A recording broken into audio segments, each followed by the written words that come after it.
Karls, co-founder and chief Rainmaker of MidDay Squares. We're going to talk storytelling and the power of storytelling and why brands need to tell a story to win. It's an important thing. So glad to have you here with us today, Jake. And I'm going to turn it over to let you do your thing. Yeah, Jonathan, thank you. Hey guys. So I'm going to do this a little differently. I'm going to show you guys a little bit of I want to show you guys content through it, not talk more of a presentation. I'm going to give you guys some details on why storytelling has been the most powerful, powerful enforcer for the brand to grow in MidDay Squares. And just a little bit intro on me before we get into it. My name is Jake. I'm one of the co-founders of MidDay Squares, which is a better for you chocolate snacking company. Think of us like a modern day Hershey, but attacking the better for you space, made with real foods and not the confection space. And we have used, in this space, you go into the food world, you have 35,000 different SKUs in a supermarket where you need to compete for real estate in the store, and you need to get the consumer's attention.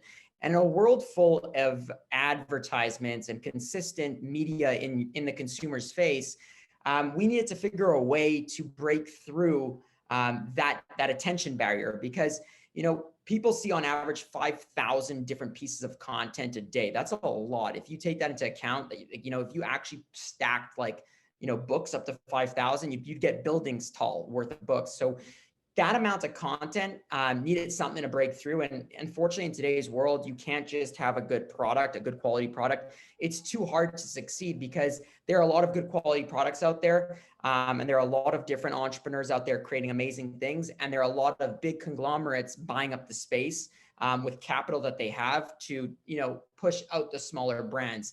And at the end of the day, attention is the most scarce thing in the world right now, because our attention spans have gone down tremendously over the last 15 years because of social media and instant content within the snap of opening your phone. So what MidDay Squares decided to do was we were going to use storytelling to differentiate us. So we first created a product, which is an innovation within a set. That was one check mark. But in order to succeed, we use storytelling as the actual push point. So we wanted to build a community. We wanted to build a tribe. And how would we do that? Storytelling was the answer. So I'm going to share a video with you guys to start this. Bear with me as I share my screen. Okay, 3, 2, 1. You're being an asshole. The way you're talking to me right now, the way you're trying to put me down is rude.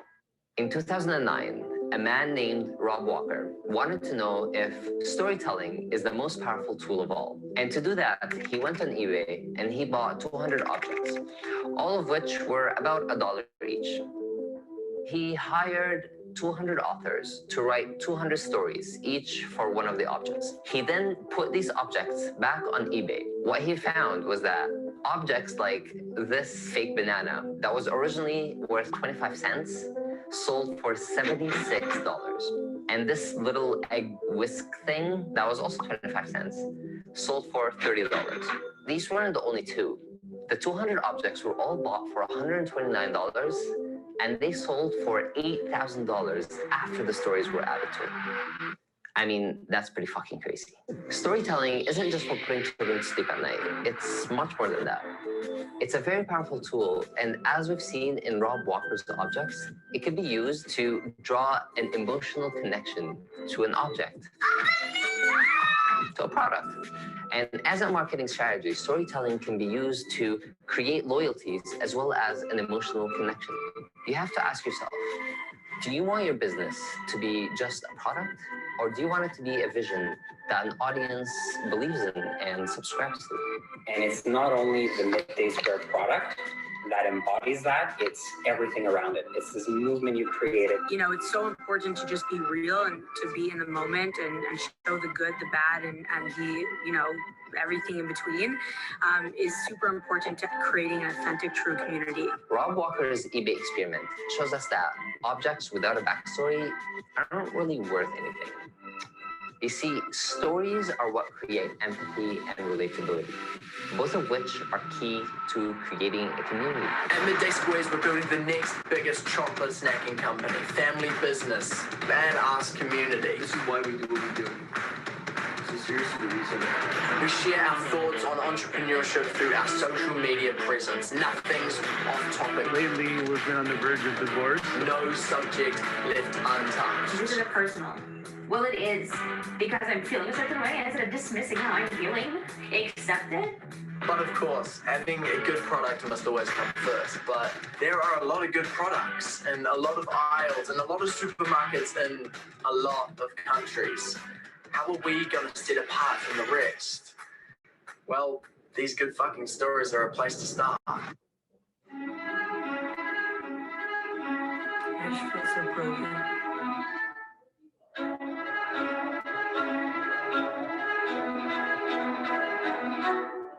We're just trying to make a living and trying to show people what the fuck we do all day.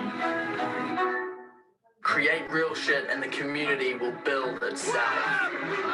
From day one, MidDay Squares has been super open about sharing the story, the successes, the failures, the raw and unfiltered story that makes us us. Look at it! Oh, yeah.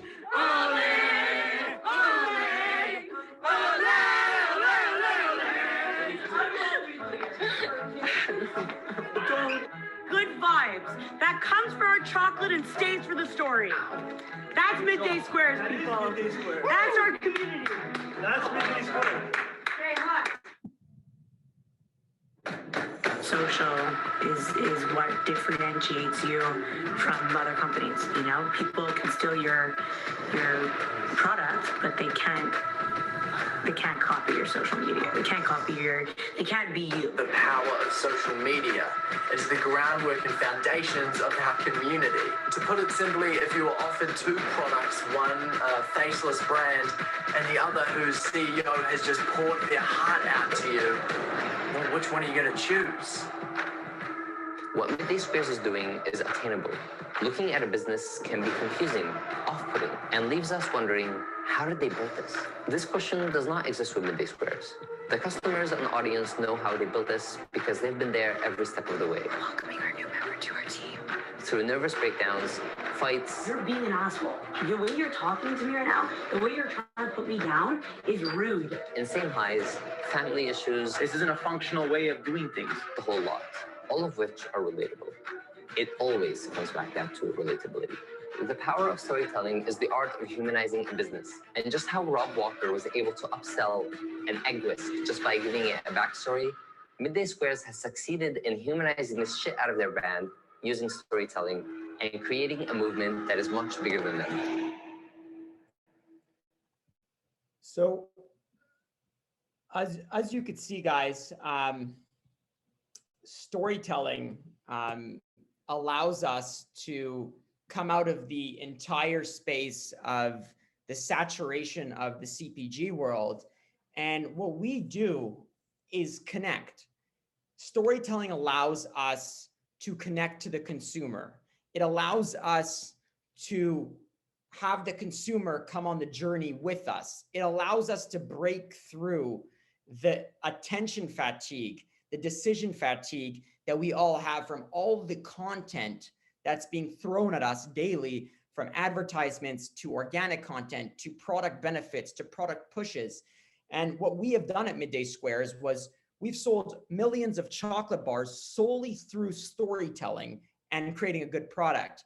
And it all began day one in August 2018, when I told my partners, my two partners, and that you can see on the screen, which are family members as well, that we need to take Shark Tank meets Kardashians, have a marriage with the two, but eliminate the artificial and the vanity that comes from Kardashians and show the depth of entrepreneurship, because Shark Tank was on a tear, and it still is on a tear, where consumers today want to know more about the humans behind the businesses. They want to know the story of the business.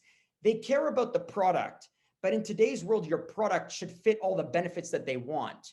It's not hard to make a plant-based product. It's not hard to make a product 100% organic. It's not hard to make it non-GMO. You can figure out that. You have the resources, you have the knowledge. There's food scientists. I'm talking from a CPG angle. There's food scientists around the world. What's developing right now is the idea of investing capital into good storytelling.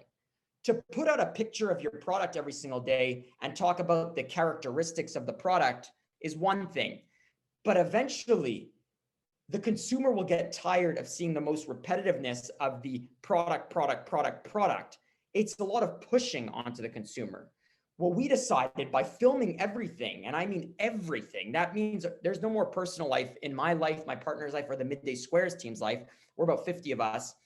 The cameras are rolling 24/7. There's GoPro set up around the office. We have 2 videographers in-house. We have a full-time editor in-house. We have a creative director. We have a producer from Spike Television. And this was over 2.5 years of hiring these teams out, but they capture every single moment that happens on this crazy journey of entrepreneurship.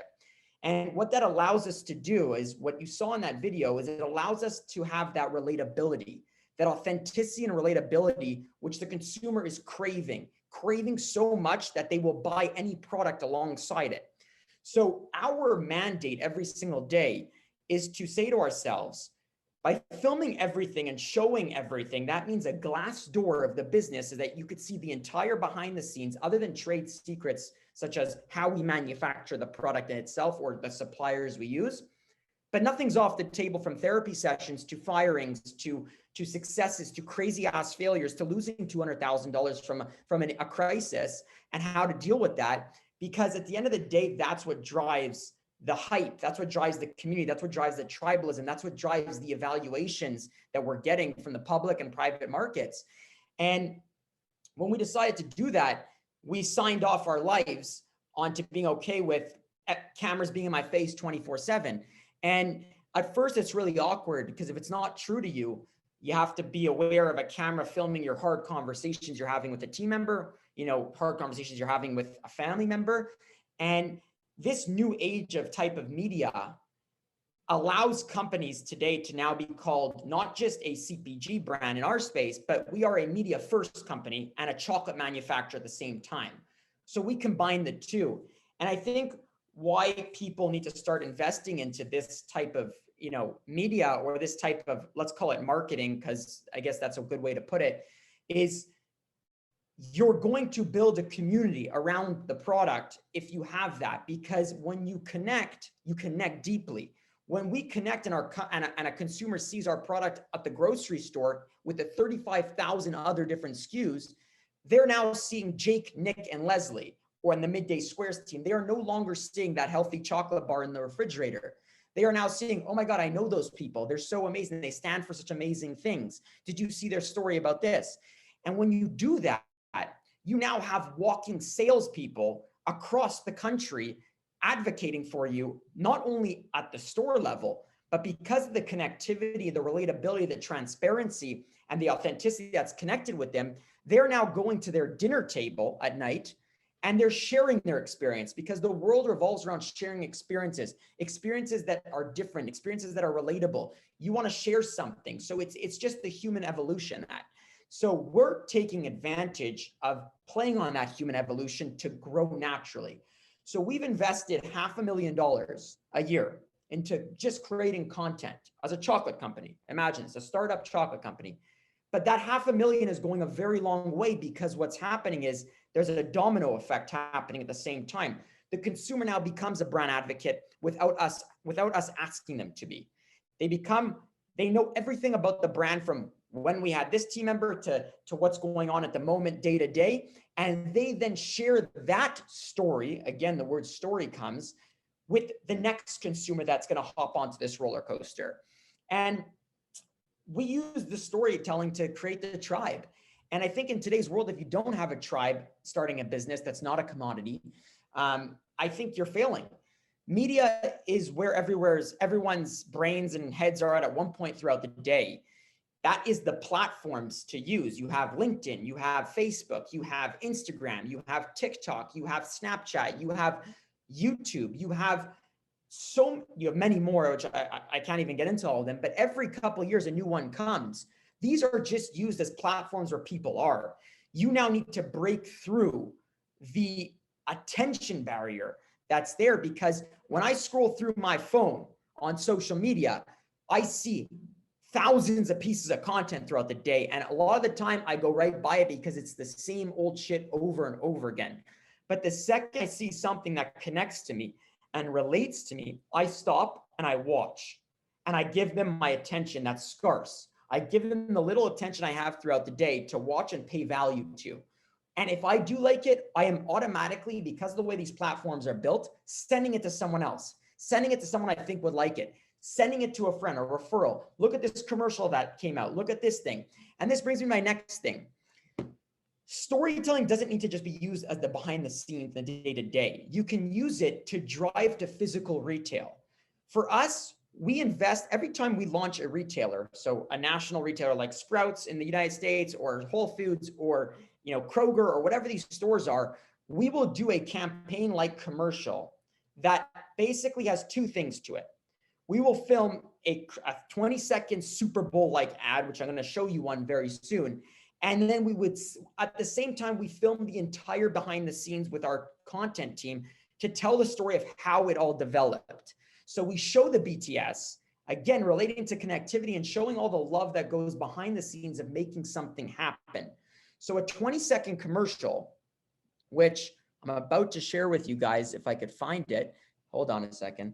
MDS Final. This is 25 seconds. Okay, guys? And sorry, 26 seconds. Took 14 hours to film and edit for weeks. But the content that came out of it allowed us to sell out in our first launch at Sprouts. When we're a Canadian business coming to the US, this blew up. This virality was relatable. It was funny. It was emotional, but it had nothing to do with the product. It had zero to do with the chocolate. And you're going to see why. 3, 2, 1.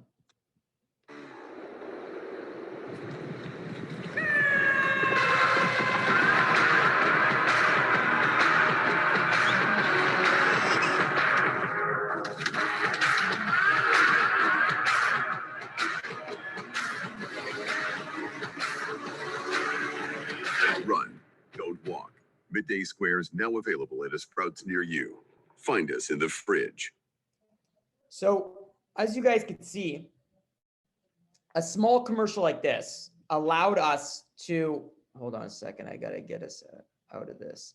So a small commercial like that allowed us to sell out. Again, storytelling, storytelling, storytelling. This really had nothing to do with the benefits of our product. We didn't need to share that. We needed to share something that would create an emotion, an emotional connection.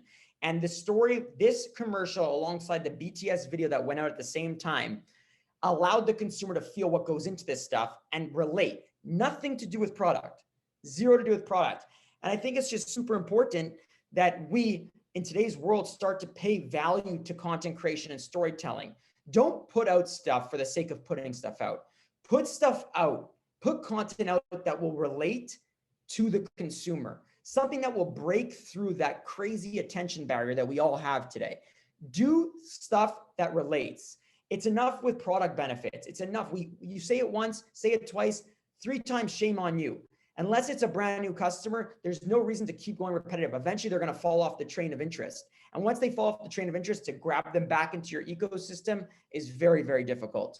So this is how we use storytelling to sell chocolate and hopefully become the next Hershey's in the next 3 to 5 years. And our next piece of content at the end of the day is going to be the road to the IPO for next year. We're using the tribalism to take our company public on the stock exchange. So it's going to be exciting to see the content created throughout the journey of showing that entire process of what it is to go public. So thank you for your time, Jonathan and Stelios. Really appreciate it. I think I went over time a little bit. Thanks, Jake. Awesome presentation on something that is extremely important for companies, especially in this day with so much information, as you said, so much content out there. Looking forward to seeing MidDay Squares just kind of explode. You guys have been doing a really great job. Kind of got me hooked and doing some research. So now I'm like being drawn in. And that's what story's supposed to do. So awesome. Thanks again, Jake, for being a part of the conference, and all the best in the future.